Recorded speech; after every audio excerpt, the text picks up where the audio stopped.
교회다라고 하는 제목으로 하나님의 말씀 나누겠습니다. 우리 성도들은 예수님을 통한 구원과 또 부활의 삶을 믿는 사람들입니다. 그래서 우리가 살아가고 있는 이 땅은 부활의 삶을 실천하는 곳이 되어야 되고 천국을 연습하는 곳이 되는 것입니다. 우리가 비록 온 세상을 다 천국으로 만들지는 못하지만 적어도 나 자신의 삶, 그리고 나의 가정, 그리고 우리가 섬기는 이 교회를 천국으로 만들어가면서 천국을 연습하는 것입니다. 이렇게 우리의 삶의 터전을 축복의 땅으로 만들며 살다가 이제 때가 되어 죽으면, 하나님이 부르시면 우리는 천국 하늘나라에 들어가게 되는 것입니다. 그렇기 때문에 우리 건강한 성도의 삶이라고 하는 것은 천국을 바라보면서 살아가지만, 그러나 그 천국의 영향력을 현재의 삶에 끌어가지고 와서 여기서부터 이 천국을 실천하는 그러한 삶이 건강한 성도의 삶입니다. 우리 기독교의 신앙은 미래의 천국만 바라보면서 살아가라고 가르치지는 않습니다. 현재의 삶을, 미래의 천국을 바라보면서 현재의 삶을 지옥으로 만들라고 가르치지도 않습니다. 현재를 부정하고 천국만 긍정하는 삶을 가르치지도 않습니다. 우리가 비록 이 죄악된 세상에서, 죄가 많은 세상에 살고 있지만, 그러한 세상이지만 이 세상을 등지면서 살아가는 것이 아니라 이 세상 속에서 함께 살아가면서 이 세상을 그리스도의 가슴으로 품고 이 땅과 역사의 구원을 위해서 중보하면서 살아가라고 가르쳐 주십니다. 그리고 더 나아가서 작지만 작아도 우리의 사랑을 실천하고 복음을 전하면서 이 세상을 하나님의 뜻이 다스리시는 세상으로 조금 확장해 나가면서 살아갈 것을 가르쳐 주십니다. 그렇기 때문에 오늘 우리가 가지고 살아가는 이 기독교 신앙이라고 하는 것, 우리 성도들은 오늘을 부정하거나 외면하지 않고 최선을 다해서 오늘을 살아가지만 동시에 이 땅에 안주하는 삶이 아니고, 또 이 땅의 소중함을 기억해야 하지만 동시에 이 땅의 가치를 넘어서서 천국을 향해서 나아가는 삶이 되어야만 하는 것입니다. 그러면 우리가 이러한 성도로서의 삶을 어떻게 살아가야 되는가? 자, 오늘 성경의 본문의 말씀을 가지고 우리가 몇 가지를 살펴보고자 합니다. 자, 먼저 첫 번째로 오늘 1절에서는요, 구름같이 허다한 증인들이 있다라고 그렇게 우리들에게 말씀해 줍니다. 오늘 본문에서 사용되는 많은 단어들은요, 이 스포츠 경기에서 사용되는 단어들입니다. 그러니까 우리가 지금 머릿속에 이 성경 본문을 읽으면서 큰 올림픽 스테디움 같은 걸 하나 생각하시면 좋겠습니다. 큰 올림픽 경기장에 가득한 군중들이 지금 함성을 그리고 힘찬 응원을 보내고 있는 장면을 머릿속에 떠올려 보시기 바랍니다. 그들이 오늘 성경이 말하는 구름같이 허다한 증인들입니다. 그리고 그 경기장에는 많은 선수들이 지금 이 달리기를 하기 위해서 출발선에 서 있습니다. 그 선수들 중에는 저와 여러분들, 우리들도 함께 서 있는 것입니다. 두 번째는 이제 이 본문은 선수들에게 주목을 합니다. 그러면서 이렇게 말합니다. 모든 무거운 것을 벗어버리고 경주를 하라, 이렇게 가르칩니다. 이 무거운 것이라고 하는 것은 경주에 합당하지 않은 것을 말합니다. 사실은 우리의 몸을 말한다고 합니다. 그래서 이제 경주를 해야 되는데 우리의 몸, 우리의 습관, 우리의 이 훈련, 부족한 훈련, 이런 것들로 인해서 근육이 없거나 군살과 지방이 많이 낀 그러한 우리들의 이 몸의 상태, 무거운, 경주에 합당하지 않은 상태를 말해줍니다. 그런데 이 경주에 합당하지 않은 무거운 것은 벗어버려야 된다고 가르칩니다. 세 번째로, 그 다음으로는 얽매이기 쉬운 죄를 벗어버리고 경주를 하라고 가르칩니다. 여러분, 달리기를 해야 되는데 몸에 꽉 붙은 그러한 이 청바지를 입거나 양복의 넥타이를 입고 뛸 수는 없는 것입니다. 또는 치렁치렁한 드레스를 입고 뛸 수도 없습니다. 걸려 넘어지기에 딱 좋은 것들입니다. 이러한 것들은 벗어버려야 경주를 할 수 있다고 말씀합니다. 그리고 네 번째로는 이 모든 경주를 하는데 인내로서 달려가라고 이야기를 합니다. 마치 마라톤 선수가 달려갈 때 큰 인내가 필요한 것처럼 우리들의 인생도 그러하고 우리들의 믿음 생활도 그러하다고 가르쳐 줍니다. 그리고 마지막 다섯 번째는 그래도 우리가 잘 달려야 되지 않습니까? 결승점까지 갈 수 있어야 합니다. 잘 달릴 수 있는 방법을 2절을 통해서 이렇게 가르쳐 줍니다. 믿음의 주요 온전케 하시는 이인 예수 그리스도를 바라보라. 마라톤을 뛰는데 마치 이런 겁니다. 그 앞에 우리 그 황영조 같은 이러한 아주 훌륭한 선수가 같이 뛰는 겁니다. 그러면 그 선수의 보폭도 보고 자세도 연구하고 습득해서 내 것으로 만들면 내가 조금 더 잘 달릴 수 있는 것과 마찬가지입니다. 예수님을 연구하고 예수님을 배우고 예수님의 삶을 습득하여 내 것으로 만들어 가라는 것입니다. 한마디로 얘기하면 예수님을 닮아가라. 그리하면 이 인생의 경주, 믿음의 경주를 마지막까지 승리할 수 있다고 이야기를 하는 겁니다. 이것이 오늘 우리가 읽은 본문입니다. 이 본문을 기억하시면서 하나하나 좀 살펴보고자 합니다. 첫 번째는 허다한 증인이라고 했습니다. 그 증인들이 누구인가는 오늘 본문의 앞장인 11장에 나옵니다. 11장에서는 그들을 믿음의 선진들이라고 그렇게 부릅니다. 그리고 그들의 이름이 나오는데 수많은 사람들의 이름이 나옵니다. 아벨, 에녹, 노아, 아브라함, 이삭, 야곱, 요셉, 모세, 사무엘, 그리고 다윗, 이런 많은 사람들의 이름을 이야기하면서 11장 32절에는 이렇게 표현합니다. 내가 무슨 말을 더하리요? 그들의 이름을 일일이 다 말하려면 내게 시간이 부족하다. 이렇게 이야기를 함으로써 오랜 세월 걸어온 이 믿음의 선진들이 우리 주변엔 정말 구름같이 많다고 하는 것을 기억시켜 주십니다. 정말이지 우리에게는 신앙의 길을 앞서가신 수많은 믿음의 훌륭한 선배들, 선조들이 참 많이 계십니다. 이러한 신앙의 증인들인 선조들이 우리 주변에 우리를 응원하고 있기 때문에 또 우리가 그들을 바라볼 수 있기 때문에 우리들은 무거운 것과 얽매이기 쉬운 죄를 벗어버릴 수 있다고 얘기를 합니다. 여러분, 첫 번째로 벗어버려야 될 무거운 것이 무엇일까요? 무거운 것. 우리가 무겁다는 말을 많이 쓰는데 여러분은 이 어떠한 때 무겁다는 표현을 씁니까? 이 한국말이 참 좋은 것 같아요. 짐이 무겁다 이런 말 하죠. 또 어떤 때 여러분들 이 무겁다는 표현을 쓰십니까? 뭐가 무겁다 그래요? 짐이 무겁다? 마음이 무겁다? 또? 어깨가 무겁다. 제가 이 둘째 아들을 낳고 나니까 어깨가 한 3배는 무거워진 것 같아가지고 예전에 그랬던 기억도 납니다. 그 다음에 또 발걸음이 무겁다. 이런 얘기도 쓰고 종종 우리는 인생이 무겁다. 이런 표현도 씁니다. 한마디로 말하면 벅차다는 겁니다. 내가 원하는 분량, 내가 감당할 수 있는 수준보다 더 많을 때 우리는 무겁다라는 말을 씁니다. 그런데 오늘 성경에 보면 이러한 말을 우리는 신앙생활에서도 쓰고 있다는 거죠. 여러분, 저마다 우리들은 신앙생활의 기준들이 있습니다. 나는 교회 생활을 하는데 이 정도만 한다라고 하는 각자의 기준들이 다 다릅니다. 그래서 그 나름대로의 그 기준을 세우고 가는데 그 기준이 넘어서면 참 교회 생활이 무겁다 이렇게들 얘기를 하는 겁니다. 본문은 그 무거운 것을 우리들에게 상기시켜 주면서 앞서간 믿음의 선조들을 바라보면서 그것을 벗어버릴 수 있다라고 얘기를 합니다. 여러분, 그 사업을 하거나 또 어떤 가업을 이었거나 또 장사를 하시는 이런 분들을 가만히 보면 그들에게 기준과 모범이 있습니다.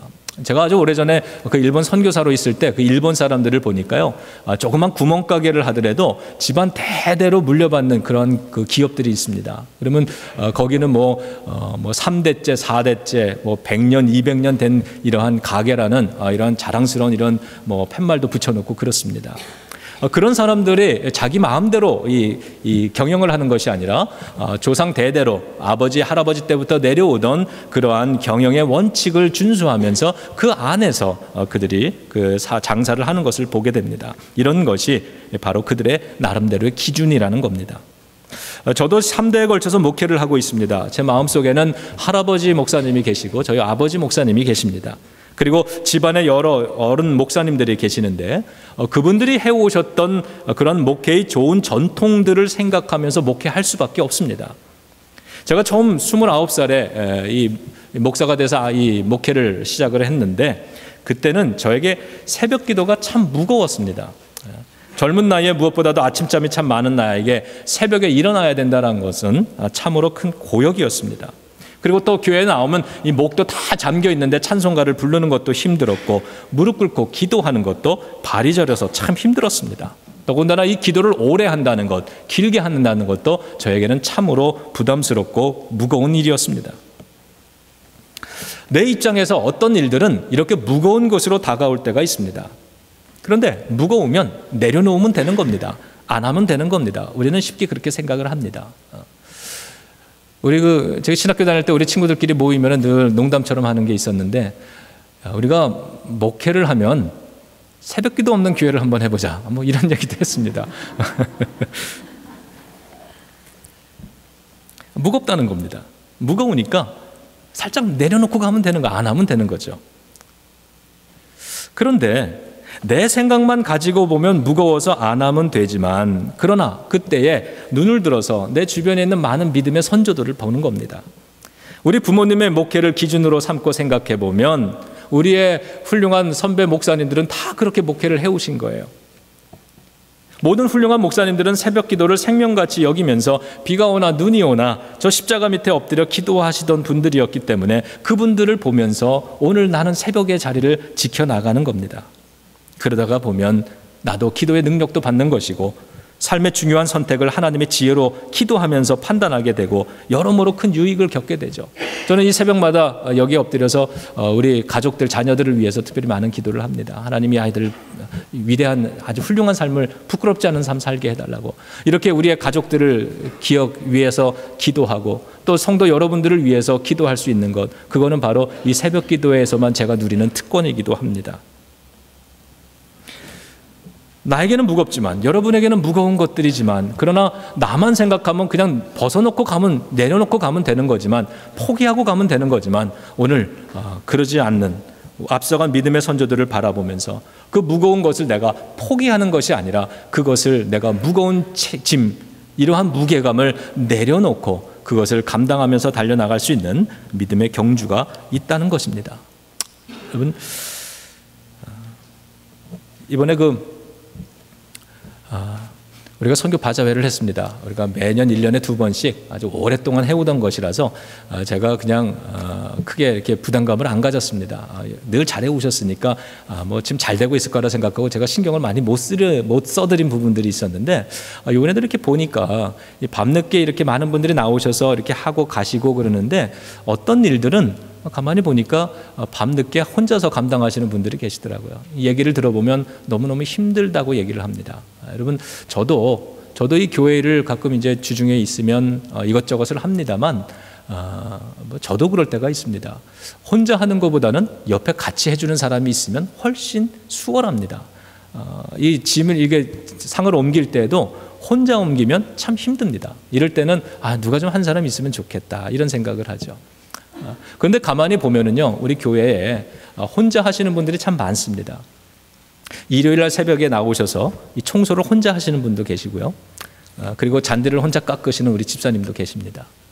그리고 또 알게 모르게 혼자서 주방의 일 감당하시는 이런 분들이 참 많이 있습니다.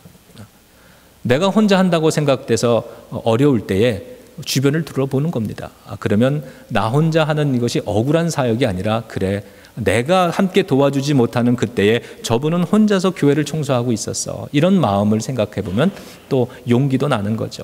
오늘 우리가 주변을 돌아보는 겁니다. 그래서 가능하면은 여러분, 교회의 일을 혼자 하기보다는 여럿이 함께 하는 게 공동체의 모습에 합당한 거라고 생각을 하고, 그러할 때에 우리가 훨씬 수월하게 일을 할 수 있는 거죠.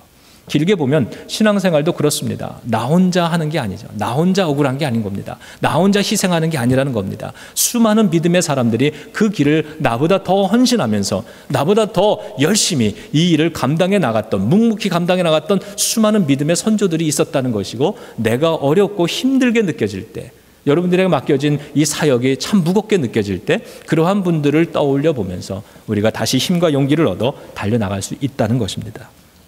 또한 얽매이기 쉬운 죄도 있는데 그것도 앞서간 믿음의 선조들을 바라보면서 벗어버릴 수 있다고 얘기를 합니다. 여러분, 앞서 무거운 것이 저에게 이 젊은 날에는 이 기도라고 하는 영적인 부분이었다고 한다면, 얽매이기 쉬운 것은, 그런 죄는 물질의 시험이기도 했습니다. 우리가 가정을 이끌어 나가는데 필요한 것들은 많지만, 현실은 참 가난할 때가 참 많습니다. 부족할 때가 많죠. 저희 부모님이 목회를 하시면서 그 종로의 인사동 가장 비싼 땅에다가 교회를 건축하셨는데 15층짜리 빌딩을 지셨습니다. 이런 건축을 하게 되면은 때때로 많은 도전들이 있는데, 그때 이러한 이야기들이 돌았습니다. 담임 목사가 건축비를 빼돌려서 전라도 어디에다가 땅을 2,000평인가를 샀대요. 그 소문이 아들인 저에게는 복음이었고요. 저희 아버지에게는 복창 터지는 소리였을 겁니다. 2,000평 땅이 있으면 참 좋을 텐데. 근데 제가 누구보다도 제가 저희 아버지를 잘 압니다. 건축을 하면서 우리 집안은 더 가난해졌었습니다. 여러분들 뭐 성전원금 이런 거 요즘 하고 계시는 분들 계시지만 뭐 저도 그렇습니다. 우리가 돈이 있어서 이렇게 하는 게 아니라 어떤 때는 빚을 내서 합니다. 이렇게 저당 뭐 이렇게 돈을 빌릴 수 있는 그런 집이 없고 또 모아놓은 뭐 저금이 없고 이러면 헌금은 해야 되고 그러면 우리가 빚을 내서 하게 되죠. 그리고 그걸 차차차차 갚아 나갑니다. 저희 집안도 뭐 별다르지 않았던 것 같습니다. 건축을 하는 동안에 저희는 훨씬 더 가난해졌고 훨씬 더 어렵게 살았습니다. 제가 우리 아버지를 잘 아는데 2,000평, 3,000평, 뭐 1,000평 그건 고사하고 한 평의 땅 이것도 어림 반푼어치도 없는 이야기입니다. 우리 형제들은 이 부모님의 돌봄도 상당 부분 포기를 해야 됐고요. 저는 그때 이제 그 고등학생 이제 막 중요한 때였는데 그래서 저는 다른 사람 집에 맡겨져 가지고 한 1년 동안 생활을 했던 적도 있습니다. 우리가 특히 이제 저는 이 본문 말씀을 앞에 두고 생각해 보면서 이 돈의 문제라고 하는 것은 참 얽매이기 쉬운 죄라고 생각을 합니다. 그러나 앞서 목회하신 구름 같은 증인들은 가난해도 이 재정에 비리를 하지 아니하고 또 이 물질의 가난함 앞에 무릎 꿇지 않고 사신 분들이라고 생각을 합니다. 그래서 그분들을 바라보면서 목회를 하는 거죠. 저희 아버지는 늘 이런 말씀을 해주셨습니다. 성호야, 나중에 네가 목사가 되면 교회가 안 주면 굶고 주면은 감사히 먹어라, 이런 이야기를 하셨습니다. 교회가 안 주면 굶으면 된다고 그러셨습니다. 절대로 네가 달라고 말하지 말아라. 네가 만약에 주는 만큼만 일을 한다면 너는 사꾼 목사가 될 거다. 이런 이야기를 많이 하셨습니다. 그래서 가능하면은 그냥 교회가 주면은 먹고 안 주면 굶고 뭐 그러려고 그렇게 생활하는 게 맞다는 생각을 갖고 삽니다. 전도사 생활을 하던 시절에 저희 담임 목사님이 정가환 목사님이란 분이셨는데 그분이 가끔 이런 얘기를 하셨습니다. 야, 정전도사야, 네가 앞으로 목사가 되면 교인들이 주는 사랑 거절하지 말고 안 주는 사랑 뺏지 말아라, 이렇게 얘기를 하셨어요. 이런 선조들의 이야기가 얽매이기 쉬운 그러한 죄를 벗어버리는 기준과 원칙이 됩니다. 우리의 삶의 기준이 있어야 한다는 겁니다. 여러분, 그 기준과 원칙을 버리거나 그러한 기준과 원칙을 우리가 갖지 않고 생활을 하면 그 삶의 명예로움은 오래가지 못하는 것을 보게 됩니다. 실패하고 부끄러운 삶을 살기가 좋다는 거죠. 여러분은 어떠한 신앙의 기준과 원칙을 가지고 살고 계십니까? 여러분의 인생에 어떠한 기준이 있습니까? 그 다음에 본문은 다음 단계로서 앞서간 믿음의 선조들을 증인 삼아서 무거운 것과 얽매이기 쉬운 죄를 벗어버린 후에는 인내로서 우리 앞에 있는 경주를 달려가야 된다고 얘기를 합니다. 우리 교회 성호 형제, 우리 성가대 하시는 성호 형제가 마라톤을 뛰는입니다. 저는 몰랐는데요. 마라톤을 뛰고 얼마 전에는 마라톤을 완주까지 했어요. 이거 쉽지 않은 일입니다. 뭐 TV에서 가끔 이 보스턴 마라톤 이런 것들을 여러 번 보실 일이 있을 텐데 이런 걸 딱 보면은 수많은 사람이 출발선상에 막 뛰면서 이렇게 몸을 풀고 있습니다. 근데 그렇게 딱 보면은요, 전문가들과 초보자가 한눈에 확 띕니다. 눈에 띕니다. 저도 대학 다닐 때 마라톤에 한번 참석한 적이 있습니다. 태어나서 처음 뛰는 마라톤이었고요. 그 이후로 아마 평생 동안 없을 것 같습니다. 저는 초보자였습니다. 내가 아무리 잘 봐주려고 해도 내 자신이 참 엉성했습니다.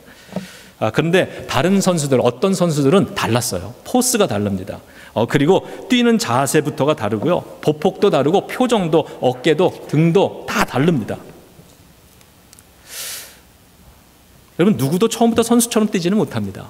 믿음 생활도 좀 그런 면이 있는 것 같아요. 처음부터 모든 걸 다 잘 믿고 다 잘할 수는 없습니다. 그러나 시간이 지나가면서 나아져야 되는 거죠. 우리가 이 경주를 달린다 그러면 경주에는 또 목표가 있어야 되는 겁니다. 골이 있죠. 저는 이 마라톤에 참석했을 때 저는 초보자로서 이 전문가들 틈에 서서 함께 서서 출발을 했지만 여러분, 목표가 달랐습니다. 목표점이 달랐어요. 다른 사람들과 저의 목표점이 달랐는데 다른 사람들의 목표는 완주였습니다. 기록갱신이었어요. 그런데 저는 목표가 1시간이었습니다. 달리다가 심장이 터질 것 같으면 그만두자. 거기까지다. 그게 저의 목표였고 실제로 그랬습니다. 1시간을 못 채웠던 것 같습니다. 우리 성호 형제는 마라톤을 완주했는데 같은 성호인 저는 마라톤을 왜 포기해야 되는가? 저는 마라톤을 포기할 목표를 세우고 뛰었던 거예요. 성경은 인생도 믿음도 경주라고 이야기를 합니다. 인생 살면서 목표 없이 뛰는 건 저처럼 제가 뛰던 마라톤 같은 인생이 되는 겁니다. 신앙생활도 목표가 있어야 됩니다. 여러분 하나 질문 드릴게요. 이 도전이 됐으면 좋겠습니다. 여러분이 신앙생활 하는데 여러분의 목표는 무엇입니까? 목표가 뭐예요, 여러분? 이 제자반 성경 공부를 하신 분들이 좋은 건 이럴 때 딱 대답할 게 준비되어 있다는 겁니다.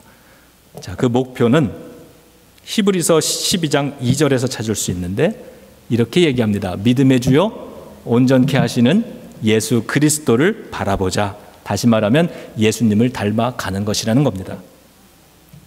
여러분, 제가 신학교에 처음 들어가서 교회론을 듣는데 첫 시간에 교회란 무엇이냐 이런 질문을 하셨습니다. 그래서 우리가 다 여러 가지 대답을 했는데 그런데 그 신학이 가르쳐 주는 건 교회는 사람이라는 거죠. 사람.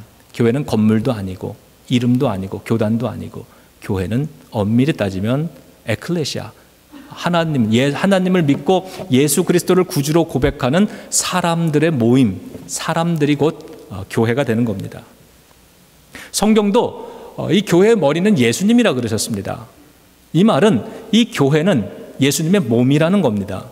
근데 그 말이 맞습니다. 예수님의 몸이 어떤 몸입니까? 저 십자가에서 피 흘려서 못 박히심으로써 우리를 용서하신 사랑과 구원, 부활의 생명의 몸입니다. 그런데 이 교회가 예수님의 몸이라고 이야기를 한다는 건 이 교회를 바라보면 예수님의 사랑이 보이고 능력이 보이고 부활의 생명력이 보여야 된다는 것이죠. 좋은 교회란 어떤 교회냐? 한마디로 이야기하면 바로 그와 같은 것이 보여지는 교회고, 그러한 모습은 교회 건물이 드러내는 것이 아니라 그 교회의 구성원인 저와 여러분들 우리 성도들이 보여주는 것이라고 이야기를 하는 겁니다. 여러분, 근데 오늘 성경은 우리가 두 번째 성경을 읽었죠. 고린도 전서 3장 16절을 읽었는데 거기에 보면 한 발자국 더 나가서 너희가 성전이다 이렇게 얘기를 하십니다. 너희가 하나님의 성전이다. 그리고 너희 그 성전 안에 성령이 거하신다고 이야기를 합니다. 저와 여러분 한 사람 한 사람이 하나님의 성전 교회라는 겁니다. 우리 한 사람 한 사람이 세상 사람들이 바라볼 때는 바로 예수님의 그 십자가의 몸과 능력이 보여지는 사람이 돼야 된다라고 하는 겁니다. 여러분, 저와 여러분들 우리는 교회입니다. 근데 이 말이 얼마나 부담스러운지 모르겠습니다. 그런데 제가 목회를 하면서 우리 성도님들을 볼 때마다 그 말이 맞다는 생각을 할 때가 종종 있습니다. 여러분, 우리가 교회입니다. 오늘 성도 추모 주일을 맞이해서 우리가 많은 신앙의 우리 형제 자매님들, 먼저 가신 우리 선배님들, 부모님들의 이름을 우리가 불렀는데 그들 중에는 마지막 투병을 하다가 하늘나라로 가시는 분들이 좀 계셨습니다. 근데 심한 투병을 하다가 고통 속에서 싸우다가 하늘나라로 가시는 우리 교회 성도님들의 공통점이 있습니다. 제가 공통점이라고 말한다 그래서 흔하다는 것은 아닙니다. 제가 목회를 하면서 여러 사람들의 이 임종을 지켜보고 이 장례식을 해보지만 어떤 사람의 임종과 어떤 사람의 임종은 참 다릅니다. 여러분, 우리가 질병이 우리를 공격하는데 질병은 육체만 공격하는 것이 아닙니다. 우리의 영혼도 공격합니다. 그래서 야고보서에서는 아픈 자, 병든 자를 위해서 기도할 때에 기도를 하면 그의 육신만이 아니라 그들의 죄도, 그들의 영혼도 고침받는다고, 용서함 받는다고 그렇게 가르쳐 줍니다. 왜 그렇습니까? 질병은 우리의 육신만 허무는 것이 아니라 우리의 영혼도 함께 허물기 때문에 그렇습니다. 그래서 우리가 병을 고친다라고 할 때는 육신의 질병만 고치는 것이 아니라 영혼의 질병까지도 함께 고쳐지는 것을 기도하는 겁니다. 이 사단마귀가, 때로는 이 질병이, 병마가 우리를, 성도를 공격할 때에는 육체와 함께 영혼을 함께 공격하는 겁니다. 그래서 이 고통이 오고 통증이 오고 이 고난이 오고 시련이 오면 우리는 하나님에 대해서 원망을 하기도 하고요, 믿음에 대해서 실망을 하기도 하고, 내가 살아온 이러한 믿음의 이 여정길에 대해서 회의도 가져봅니다. 다시 말하면 몸과 함께 영혼이 같이 병들고 같이 죽어간다라고 하는 겁니다. 그런데 제가 우리 성도님들, 마지막 이 병원에 찾아가면서 늘 기도를 하면서 보면 그 어려운 통증, 어떤 때는 통증이 너무 심해서 이 진통제 갖고 안 돼서 몰핀 주사를 맞아야 되는 이러한 마지막 그 엄청난 통증의 이 투병을 하는 마지막 모습이 정말 교회구나 하는 생각이 들 때가 있다는 겁니다. 우리 성도님들 통증을 참아가면서 기도하고 찬양하고 그리고 하나님 앞에 감사의 고백을 드립니다. 우리 주수자 집사님, 그분은 이게 암 말기에 우리 교회를 오신 분입니다. 교회를 찾아오셔서, 그런데 그분이 돌아가실 때까지 매주일 빠뜨리지 않고 뭘 하셨냐면 성경 공부를 나오셨어요. 그래서 아마 같이 성경 공부하신 많은 분들이 계시는데 기억하실 겁니다. 그럼 성경 공부에 와서 마지막 치유를 위해서 기도하지만 하나님이 나를 데려가시더라도 이 마지막 남은 시간이 얼마인지 모르지만 이 시간을 하나님의 말씀으로 내가 이 자기의 삶을 천국으로 만들어가야 된다라고 하는 그런 의식이 굉장히 강했던 분입니다.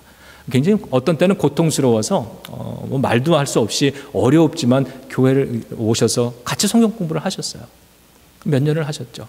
여러분 기억하시는 분 계시면 여기 나와서 그분이 이 색소폰인가요? 이거를 부르셨는데 이 암이 퍼져가지고 한쪽 손을 못 쓰셨어요. 감각이 없는데 이 색소폰을 부셨습니다. 그러면 이게 감각이 없어가지고 자꾸 틀려요. 그러면 연습하고 또 연습하고. 제가 감동을 받은 거는요. 이제 키모테라피를 받지 않습니까? 굉장히 힘든데 가면은 이렇게 병실 앞에 기다린대요. 그러면 여러 환자들이 이렇게 있답니다. 그럼 거기 앉아서 앞에 순서가 될 때까지 어떤 때는 2시간, 3시간 이렇게도 기다린대요. 근데 당신은 거기서 성경책을 보는데 어떤 사람들은 울기도 하고 어떤 사람들은 너무 아파가지고 막 신음소리를 내기도 하고 그런데요. 그러다가 이분이 생각한 게 있는 거예요. 그분들을 위해서 내가 뭔가 위로가 되어줘야 되겠다 생각을 하고는 그 사람들에게 성경의 말씀을 이렇게 읽어주기도 하고 색소폰을 가지고 가서요. 그 사람들에게 기다리는 동안에 색소폰 연주를 해주고도 뭐 이러셨던 분이에요. 앞에 나와서 하는데 자꾸 틀리지만 그래서 여기서 또 찬송가들 이렇게 부르고 그러다가 결국 천국에 가셨는데 저는 그분의 그 신앙의 모습을 잊을 수가 없습니다. 내가 저 자리에 서 있다면 난 저렇게 할 수 있을까? 저 암의 고통 속에서 저분이 저렇게 저런 모습을 지키신다고 하는 게 참 대단하다는 생각이 듭니다. 우리 얼마 전에 돌아가신 우리 정청 성도님 마지막에 굉장히 어려운 투병을 하셨습니다. 제가 그 병원을 가서 그분의 손을 잡고 기도를 하면은요, 제가 중간에 서너 번은 기도를 멈춰야 됐습니다. 왜냐하면 제가 이렇게 기도를 하잖아요. 집사님을 위해서 이렇게 막 기도를 하면 집사님이 아멘, 아멘 그러세요. 그래서 제가 하나님 이 병을 고쳐주세요 그러면 믿습니다 이러기도 하고 그러다가 제가 기도를 중단해야 돼요. 왜냐하면 집사님이 아멘 아멘 하다가 집사님이 기도를 하세요. 이렇게 기도합니다. 그래요 하나님 우리 목사님도 축복해 주세요. 훌륭한 목사님 되게 해주시고 건강하게 지켜주시고 우리 목사님 사모님과 아이들 주님께서 그 가정 지켜주세요. 그리고 우리 제일연합감리교회 참 좋은 교회 하나님 부흥하게 해주세요. 우리 성도님들 한 사람 한 사람 신앙생활 잘하게 해주세요. 이런 기도를 그분이 그냥 하시는 거예요. 내가 기도하는 중간에. 그러면 이제 제가 아멘, 아멘 이러고 있죠. 어려운 상황에서도 어떻게 저 상황에서 내가 당신을 위해서 기도하는데 목사가 당신을 위해서 기도하는데 오히려 목사를 위해서 기도해 줄 마음을 가질까? 어떻게 저 상황에서 우리 교인들을 교회를 위해서 기도하실 수 있을까? 심각한 통증과 피할 수 없는 죽음 앞에서도 믿음의 중심이 허물어지지 않던 집사님을 보면서 저는 이런 생각을 그때 했습니다. 그렇구나. 교회가 맞구나. 여러분 2000년 교회 역사 속에서요. 수많은 핍박과 수많은 박해가 있었습니다. 그러나 한 번도 교회는 망한 적이 없습니다. 한 번도 교회는 허물어진 적이 없는 겁니다. 이게 2000년 교회의 역사입니다. 그 교회의 역사, 오늘 그 역사를 통해서 오늘도 우리도 이 교회에서 신앙생활을 하고 있는 거예요. 사단 마귀가 오늘 저와 여러분들 우리들의 삶을 공격하고 허물어뜨리고자 수많은 공격을 하지만 그러나 우리는 교회입니다. 교회는 2000년 역사 불같은 시험 속에서도 결코 허물어지지 않았던 것입니다. 그와 같이 우리 집사님들의 모습을 보고 권사님들, 장로님들의 모습을 옆에서 지켜보면서 그렇구나. 교회가 맞구나. 여러 가지 시험과 고난과 어려움이 저들의 삶을 공격하지만 절대로 허물어지지 않으시는구나. 여러분, 우리가 교회입니다. 여러분이 교회입니다. 교회는 무너지지 않습니다. 우리의 앞서가신 훌륭한 믿음의 선조들이 허다한 구름같이 우리의 기억 속에서 또 우리의 교회의 이 역사 속에서 숨쉬고 있는 것입니다. 그리고 이제 이 성도 추모주의를 맞이하여서 우리 자신을 생각해 보기 원합니다. 저와 여러분도 우리의 자녀들에게 또 뒤늦게 신앙생활하는 우리의 후배들에게 후손들에게 우리도 그들에게 구름 같은 믿음의 증인들로 기억될 수 있기를 바랍니다. 그들이 나중에 살다가 인생의 어려움, 시험과 고난과 핍박에 처했을 때 그때 한 번쯤 저와 여러분들 우리들의 모습을 떠올리면서 그래 우리 아버지, 우리 어머니가 그러하셨듯이 우리 권사님, 장로님이 그러하셨듯이 흔들리지 않는 믿음의 원칙으로 이겨내야지라고 한 번쯤 떠올릴 수 있는 그러한 믿음의 증인으로서 저와 여러분들 우리 교회가 되기를 주님의 이름으로 축원합니다. 기도하겠습니다. 자, 우리 이 시간에 함께 잠깐 동안 한 1분, 2분간만 주신 말씀을 기억하면서 통성으로 기도하겠습니다. 여러분 기도하실 때에 주님 앞에 헌신해 볼 수 있기를 원합니다. 여러분 헌신을 원하시는 분 우리 오른손을 높이 들고 좀 기도했으면 하는데 이렇게 기도하겠습니다. 하나님, 내 삶에도 목표가 있고 질서가 있고 기준이 있게 하시고 무엇보다 우리가 교회입니다. 허물어지지 않습니다. 하나님, 우리는 든든히 서서 믿음의 구름 같은 허다한 증인을 따라가고 우리도 그러한 믿음의 선조의 자리에 서기에 부족함이 없기를 원합니다. 우리 자녀들에게, 우리 다음 세대들에게 부끄럽지 않은 교회와 아버지 어머니들이 되게 해달라고 우리 함께 통성으로 기도하겠습니다.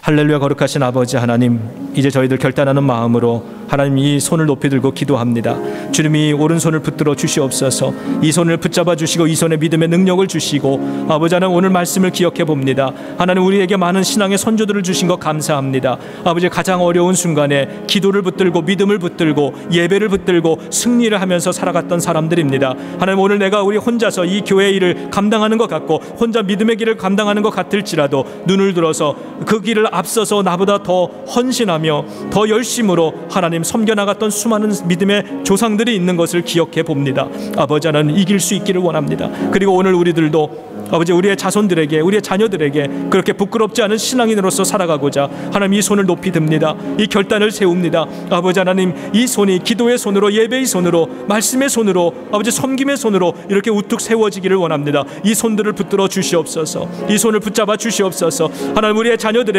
그들이 어려운 삶에 처했을 때에 우리 뒤돌아보면서 나도 아버지와 같이, 어머니와 같이, 나도 우리 교회 집사님과 같이 이렇게 믿음으로 이겨내겠다고 하는 그 아버지 하나님 신앙의 용기가 되고 격려가 되는 그러한 삶을 살아가고 싶습니다. 하나님, 우리 교회에 속한 모든 아버지 어머니들을 축복합니다. 아버지 하나님, 믿음의 연장자들을 축복합니다. 신앙의 선배들을 축복합니다. 아버지 하나님, 도와주시옵소서. 하나님, 믿음으로 살아갈 수 있게 하여 주시옵소서. 결코 부끄럽지 않은 인생 되게 하여 주시고 자녀들 앞에 부끄럽지 않은 이름으로 살아갈 수 있게 하여 주옵소서. 하나님, 감사합니다. 하나님, 우리의 손을 높이 들면서 기도합니다. 이 결단의 손, 이 결단을 붙들어 주셔서 이 손이 약해지지 않게 하시고 이 기도의 손이 내려가지 않게 하여 주옵소서. 이 섬김의 손이 지쳐 떨어지지 않게 하여 주옵소서. 하나님, 우리도 이 뒤에 있는 이 믿음의 후배들과 우리의 자녀들에게 부끄럽지 않은 신앙인의 모습으로 살아가기를 원합니다. 아버지 하나님, 많은 성도를 주신 것 감사를 드리고 우리도 성도로서 이 땅을 살아갈 수 있는 기회를 주셔서 감사를 드립니다. 하나님, 우리도 언젠가 주님께서 부르시는 날 이 땅에서의 모든 삶을 뒤로 하고 우리 자손들에게 성도의 이름 하나 남기고 갈 텐데 하나님, 남겨진 자들에게 우리의 이름이 축복된 이름이 되기를 원합니다. 주여 함께하여 주옵소서. 예수님의 이름으로 축복하며 감사기도 드립니다. 아멘.